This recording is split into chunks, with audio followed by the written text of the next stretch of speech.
He puts it up on the roof of the car, forgets it, and drives off.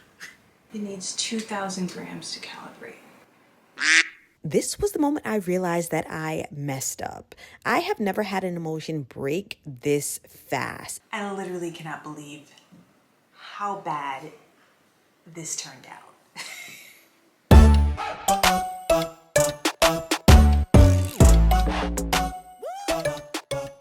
This video has demonstrated one of the biggest failures I have had since my beginnings as a formulator. There are so many different variables and things that may have gone wrong, but I want to share them as sort of an open note to myself and those of you who may be watching and want to consider some of the things that you should think about when doing a large batch. Now let's start from the beginning. Welcome to another day of Vlogmas, and this vlog is going to be all about formulation. I am going to be formulating some gifts for some friends, and that includes a body cream as well as a lip balm that I'm still iterating on, both of them to be honest. But I think they're both at a point where I feel comfortable giving them to family and friends.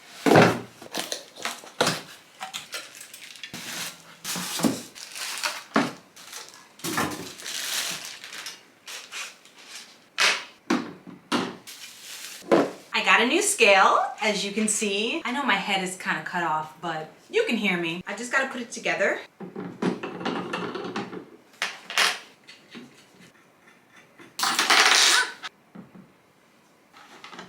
So you do have to take the time to level your scales, especially if you have an uneven floor like I do. Now this does have a leveler feature where there is a little bubble and a circle, and you try to center the bubble by adjusting the legs. Of course, I'm going to cleanse this before I use it, but I want to make sure it works. Oh, 2 hours set up. I don't even want to do this anymore. They did not give me calibration weights. So this one is 0.01 grams to 5,000, I believe. Got a 200 gram pound weight. It's almost there. It looks like it needs to be calibrated, which I will do. It needs 2,000 grams to calibrate. So I made the mistake of ordering the scale without the calibration weight, not paying attention. I normally do. So I have to order that calibration weight and wait for it to get here before I can actually use this, or it's going to give me an inaccurate measurement. Calibration is akin to tuning your guitar, right? You need to make sure you're hitting the right notes, and so you've got to kind of tune things. I've been setting up for about 2 hours and 20 minutes. At this point, I'm already exhausted. This is why I like to do setup like the day before, but that did not happen this time. So I'm gonna use my 500 gram scale instead and just make some adjustments.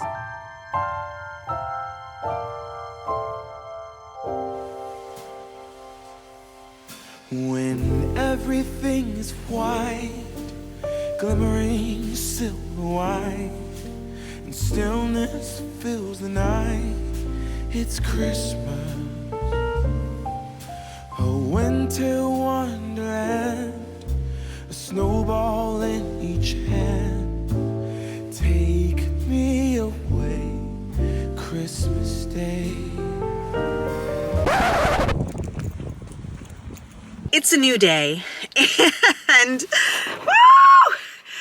Let me tell you, yesterday was a rude awakening. I ran out of Bergamot essential oil, which is one of the oils that I'm using in this formula, and I sent my husband out yesterday to go get it.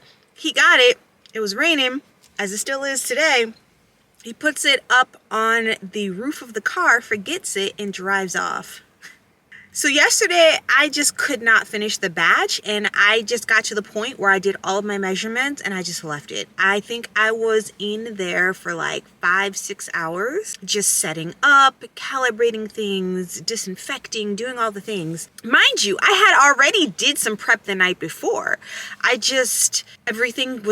just takes longer. And I'm sure that as I do this more, it's going to get a lot faster and I'll find my flow. But when you're just learning, that's just the reality of it. Like, if you're doing anything for the first time, like, you're going to run into road bumps and all the things. And thankfully, I'm only making this for family and friends, right? Oh, another thing, the people that I have to ship this product to are not going to get it in time for Christmas. There's been a few factors that have, outside of me, that have affected that, like ingredients and things that I need. So they're just not going to get it in time. So I had to mail them gifts so that they can have something to open for Christmas.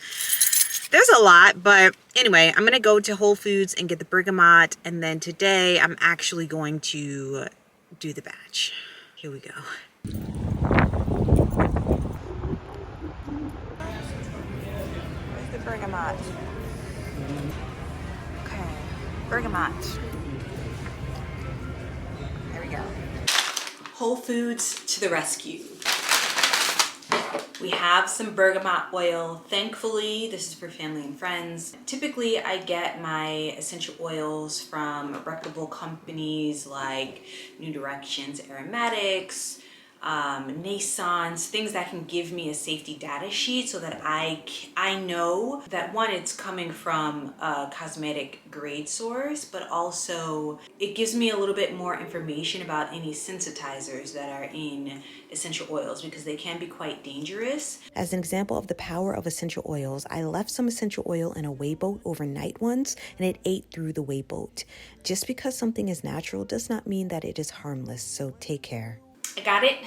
It's time to get back to work. So now I can actually get on to heating my phases. I'm going to show you how I had to store them overnight, just in case you're ever in this situation.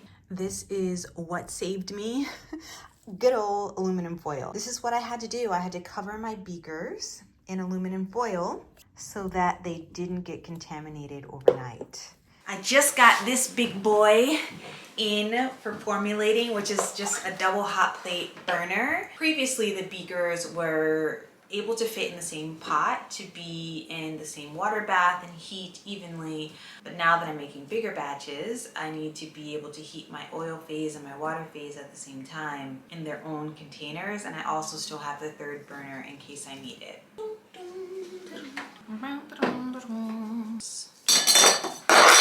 Ciao! This is gonna be cool. So what I'm creating here is called a hot water bath, or a bain-marie. Lots of chocolatiers use it. So basically you fill the water up maybe like 1/4 of the way, and you drop your beakers in. This allows for the contents of the beaker to heat more evenly without burning. And also you want to make sure your pots are flat so the beakers don't tip over. More packages. What you doing? Probably more beakers or something. They came. We got some fun things to open for the haul. I have not used these yet before, so I don't know how hot they get and how fast.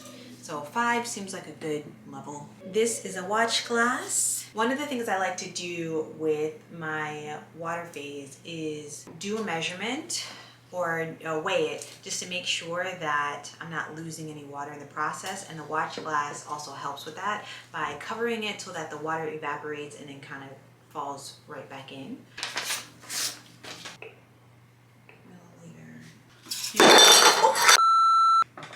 So the scale that I'm using is too heavy for this. So another option that you can do that I'm gonna try for the first time is to mark with a piece of tape where the level is and then just level it out.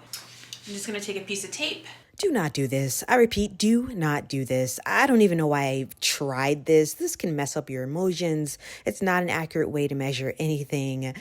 Don't risk it. White, glimmering silver white, and stillness fills the night. It's Christmas, a winter wonderland,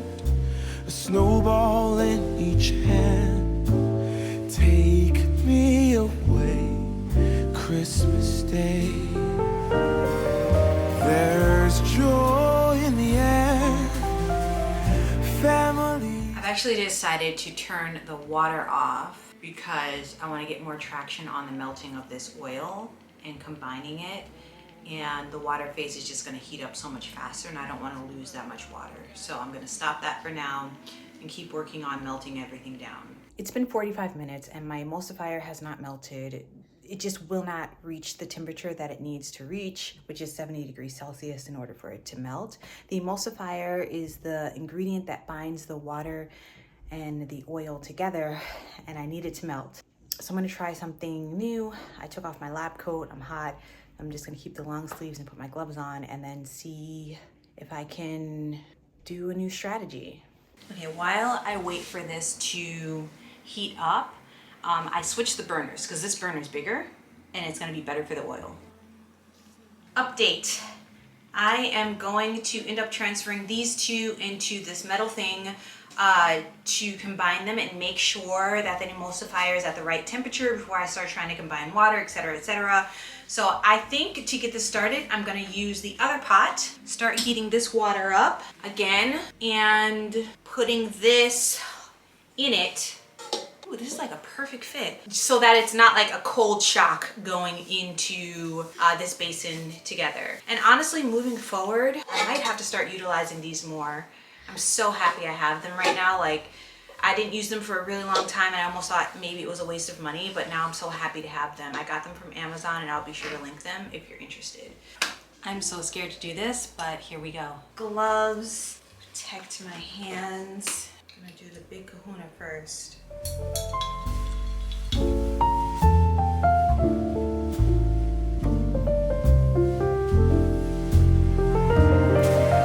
There's joy in the air.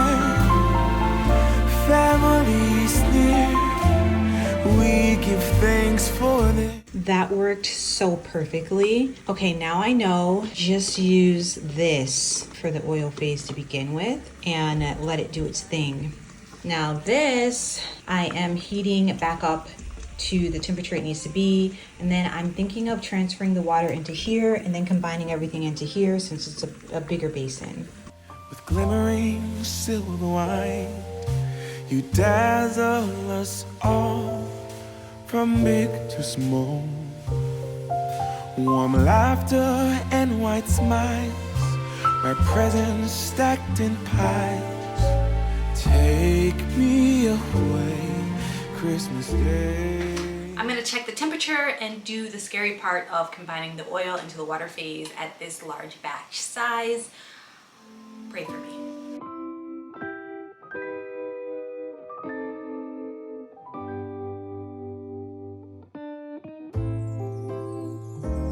What a feeling, now it's time for Christmas. And Christmas is my favorite time of year. It's beginning to look like all my wishes. This was the moment I realized that I messed up. I have never had an emulsion break this fast. It was still hot, you guys. So that tells me that it's probably an issue with my formula. And that's something that I'll talk about a little bit later, but there's no amount of mixing that's going to fix this. The percentages are off, and that's something that I'm going to have to troubleshoot. Welcome to another day of Vlogmas. It is now evening. So let's list all the things that went wrong. The scale I intended to use, I couldn't use it because it needed to be calibrated, so I forgot to order the calibration weight with the scale. I was using a new burner that I'd never used before that I had to kind of work out how hot it was going to get, and so it took way more time than it needed to take. I didn't have the right size beakers.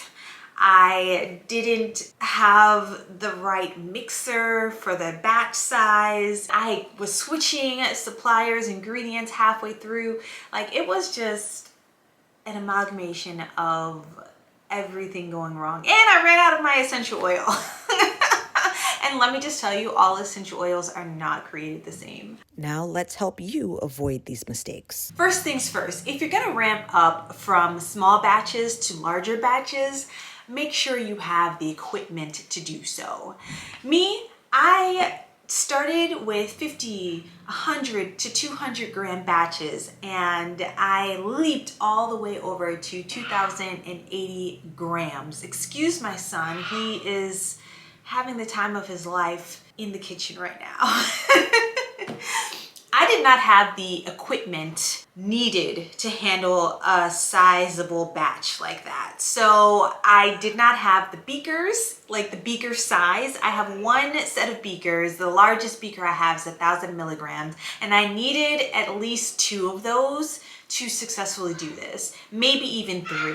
The scale that I planned on using that would be able to handle the batch size that I wanted to create did not come with a calibration weight, and so impromptuly I had to split my batch in a bunch of different beakers and try to make it work. Make sure you have the right mixing equipment for the batch size that you need. I used to use this little tool called a NorPro for very, very small batches because that's the only thing that would work. And then as I started making larger and larger batches, I had to switch to my immersion blender.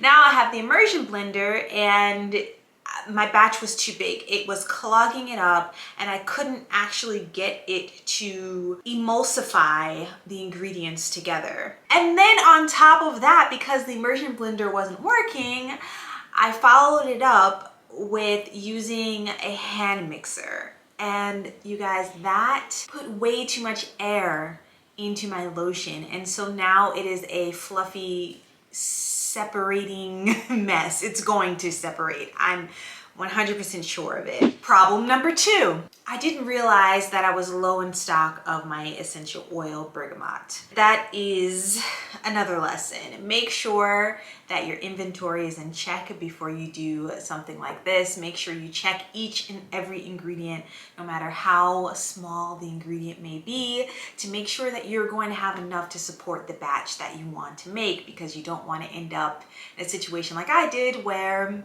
you gotta leave your stuff overnight and then formulate the next day when you have all of the ingredients. Number 3, keep in consideration that the same ingredient from different suppliers may react differently. Now, I had run out of about 5 different ingredients from one particular supplier during this. So halfway through, I had to switch to the same ingredient from a new supplier. So I now have to work out if it's the ingredient's fault or something that I did that made it fail. Now, you may be wondering what happened. Everything looked great. Well, I went back and did a smaller batch, and I came to the conclusion that it was my emulsifier. I had switched suppliers, and the new emulsifier, though it was the same ingredient, behaved very differently, and so I needed to adjust the percentages. This is a lesson to start small when you do any ingredient change. Do a small batch, catch it early so that you don't waste hundreds of dollars. But one of the things that I have to say that I am proud of in doing this whole thing is, one, I had the audacity to try, which is amazing. I'm very proud that I went forward with it even when everything was going wrong. And number 2, I'm willing to learn and share about my failure. It was a big one, a huge one. I wasted probably at least $100 in ingredients, and that does not feel good.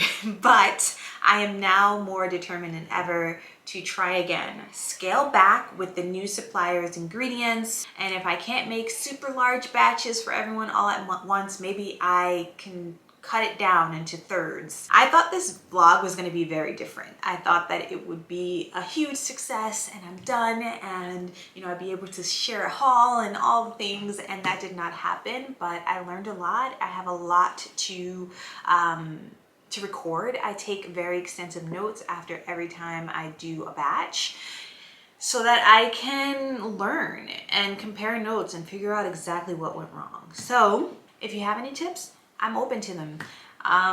And that being said, I think the next time I do this, I'm going to cut the batch size in a third. I think I'm going to go back down to 200 grams and see if I can figure out if it's the actual ingredients first. I think that's the biggest thing, the biggest lesson. I may even go back down to 100 or 50 grams. Disappointing, but I will not give up on it.